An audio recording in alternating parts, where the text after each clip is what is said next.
Welcome to the Farmish Kind of Life podcast, where we talk about homesteading stuff and life stuff and everything in between. Join me, Amy Dingman, as we explore big questions on a little farm. Hey, everybody. Welcome back to the Farmish Kind of Life podcast. Welcome back to the front porch, where we talk about life and how to live a good one, whether you live on a homestead or you live in a townhome or you're in an apartment or you're on the top of a mountain where you are feeling totally blissed out and full of zen. Doesn't matter where you are, we can sit and talk about how to live a good life, right? Happy December.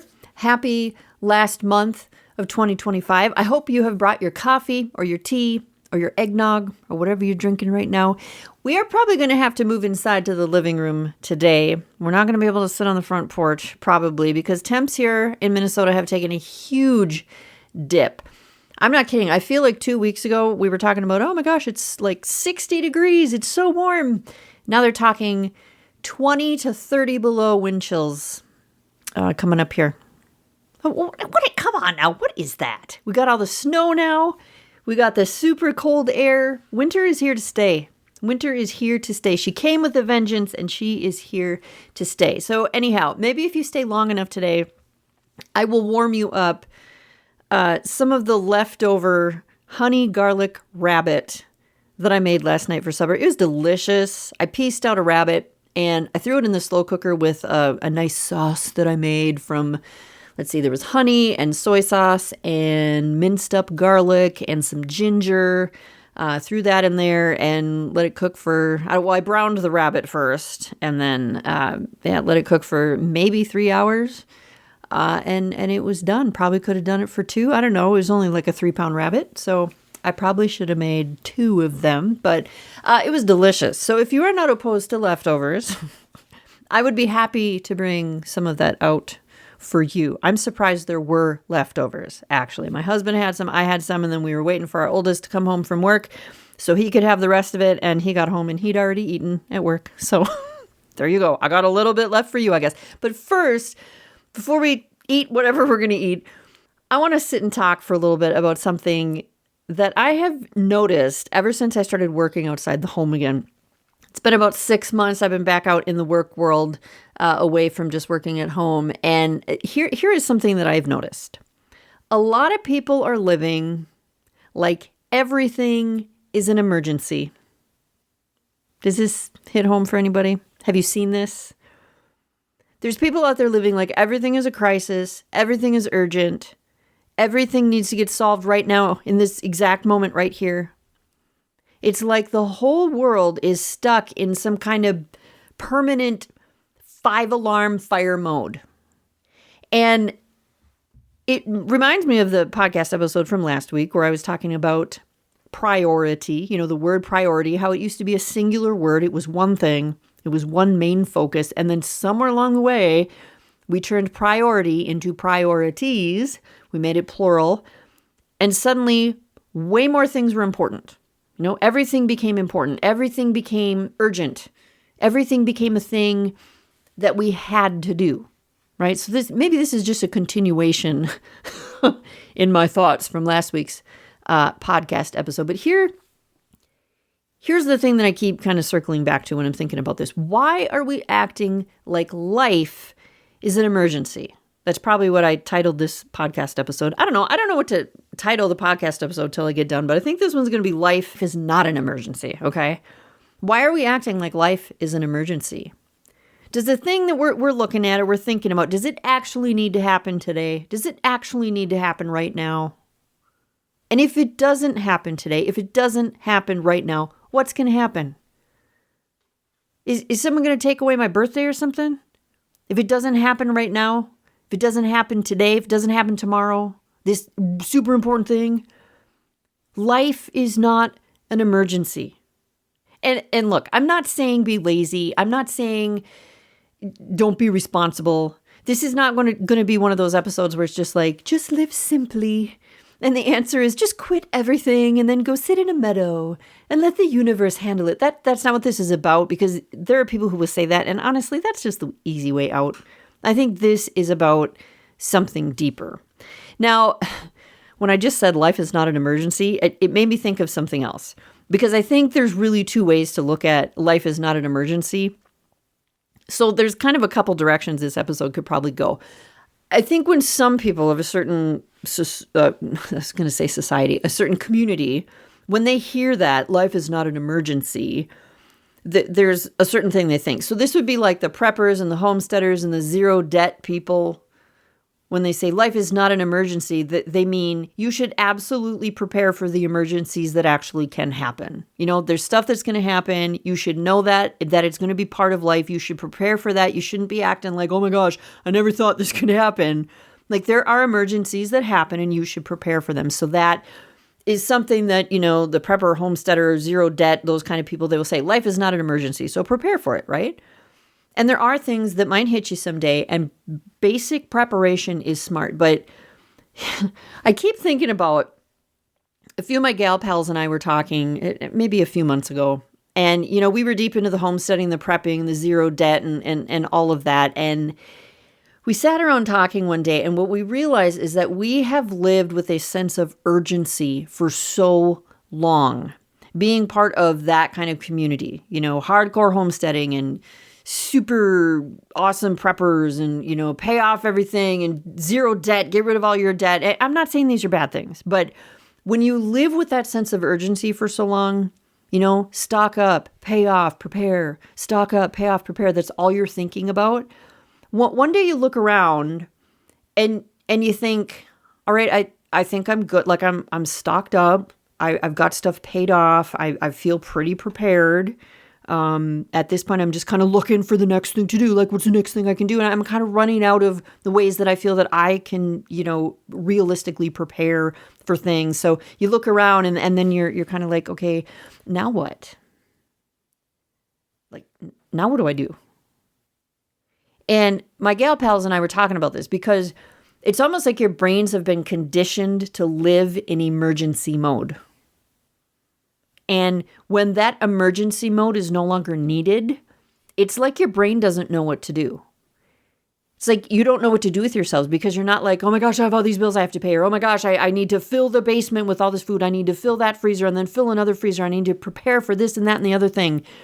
When your brain's not dealing with that anymore, it almost doesn't know what to do. You would think you get to a point where you'd be like, we've got everything under control. Now we're going to sit back and sip our cocktail and everything is wonderful. You don't get to that point. Most people don't get to that point because your brain is just like hardwired to keep thinking about emergency mode and, we got to do the next thing.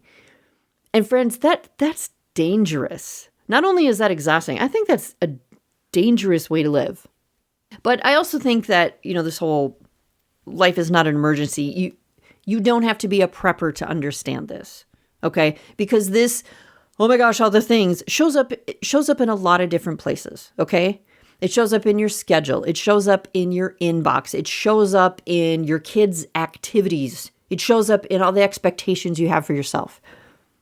And when you always feel like you're coming from behind, it can start making you treat everything like it's a crisis because you always feel like you're coming from behind and like you have to catch up. So everything is a crisis. Everything is an emergency, or that's how we start to look at it.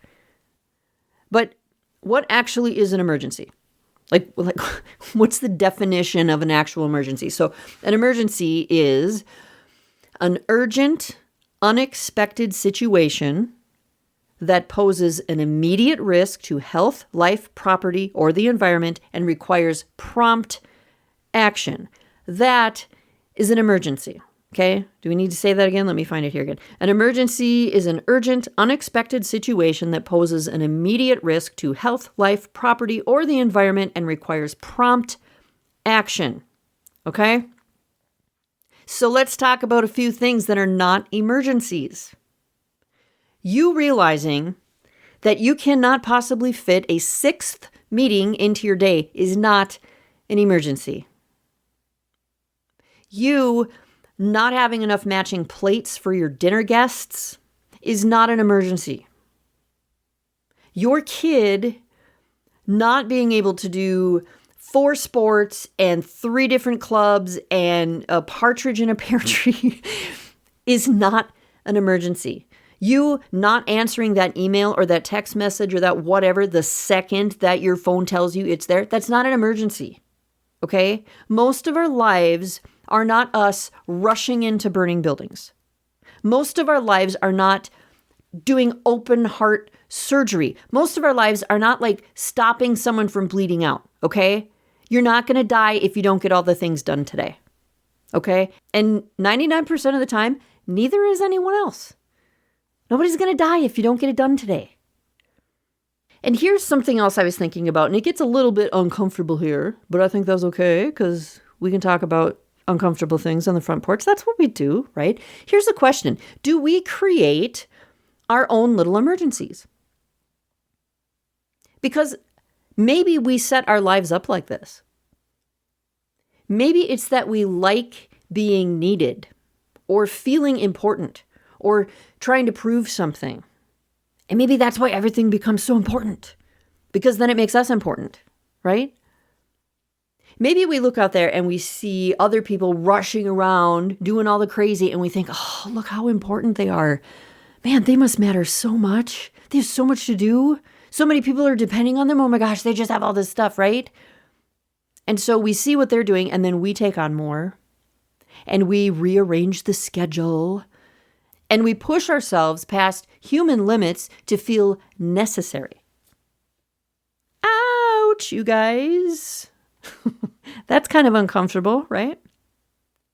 Once upon a time, a lot of people would ask me, how do you do it all? And the truth is, I didn't, and I don't. People would look at all the stuff that I was doing. They'd see, oh my gosh, you're doing all this stuff online. You're writing books and you're running a homestead and you're homeschooling your kids, blah, blah, blah, blah, all that, right? People were looking at my life, and what was happening is they were adding it to their life and the things they were already doing. And they were thinking it was like some big giant combo platter or something. But the thing is, most of the things they were doing, I wasn't doing. And some of the things I was doing, they weren't doing. We're all busy. We just fill our days with different things. If I look at my life and I know all the things that I do and I know what my busy is, and then I look at somebody else and I look at all the stuff that they're doing and I think, oh my gosh, I got to add all that on top of what I'm already doing. It's not going to work. It's not possible, you guys. Nobody's doing it all. There's a lot of stuff that a lot of people are not doing because you can't do it all or you burn out. We're all busy. We just fill our days with different things. But we have to be careful about what we're actually filling our days with and whether those things actually belong there, right? Because not everything can be important. And I'm not saying for a second that the things that matter to you aren't important. I'm not saying that at all. I'm saying they can't all be important. You do not have time or brain space for the entire alphabet. And what I mean by that is if ABC is genuinely important to you, but everybody else says, no, I think XYZ is where it's at. Guess what? It's your life. You're allowed to choose ABC. But here's the thing. You have to live then like ABC is the thing. You cannot also carry XYZ and LMNOP and everything else and expect it not to collapse. Not every meeting can be urgent. Not every to-do can be done today. And not every request deserves your yes. I think there's something so refreshing, like almost rebellious sometimes, about looking at the thing in front of you, the thing that someone else is saying it needs to be done right now, and you saying, yeah, no, it really doesn't. No. I was involved in a situation earlier this week where someone wanted to add something kind of big to this month, to December, which I don't know about you, but December is a pretty busy month. There's a lot of stuff going on. And I asked this person, is that something that we really need to start this month? Can we wait until January to start this? And this person was pretty adamant that it needed to start this month. And I thought, it doesn't. It literally doesn't. And you know what? There's something refreshing about being able to look at that thing and go, you know what? No, it doesn't. It really doesn't. And what's even more refreshing is to be able to say to someone, and you know what? If you decide to do that right now, I'm sorry, I cannot participate. I'm not going to do that. I'm not going to add that to a month that's already insanely crazy just because of the nature of December. I'm not going to do it. I don't have to. What is the big deal? Why is everything so urgent all the time? And again, what are they going to do? Take away your birthday? No. So have some boundaries and have some courage and have enough clarity to know what truly matters today and what can wait until Tuesday or what can wait until January or what can just wait forever. It's just not even a big deal. And I don't think this has anything to do with minimalism. I think this is really more about maturity. I am not saying clear out your whole schedule and empty your house and do 0 things. I'm not saying that at all. This is very different. This is about recognizing that every single thing in your life takes up space. It takes up time space. It takes up brain space. It takes up emotional space. And if it is there, it should be there on purpose. I am also saying that everything that you've allowed into your life or that's in your life for whatever reason cannot be the most important thing. If everything is the most important, nothing is important. So everything cannot be the most important. Everything cannot be an emergency. We have trained ourselves as a society to see everything as urgent, everything as right now, everything is life or death. And then we wonder why we are so stressed out and anxious and exhausted and feeling like complete failures when we can't do all the things. Not all the things are supposed to be done. So, I can feel that honey garlic rabbit calling my name. So, let's close this out. Life is not an emergency. Okay? Maybe we need that on a t-shirt. Maybe we need that tattooed on our wrist so we can look down and be like, oh yeah, that's right. Life is not an emergency. Not an emergency. Write it on your bathroom mirror if you need to. I don't know. Put it on your phone as a screensaver. Life is not an emergency. Emergencies happen. Of course they do. But life itself and 90% of the stuff that's going on in your life is not an emergency. And you know what? I think you deserve a life that you don't have to sprint through. I think you deserve a life where you get to breathe and you get to think and you get to choose and you get to be a human being. So this week, maybe take a step back and try to look at the big picture and make some choices about what matters. And understand that it's okay to let the rest wait. And here's something that is so important, okay? I really want you to hear this. Stop letting people convince you that their panic should be your priority. Let me say that again because it's so good.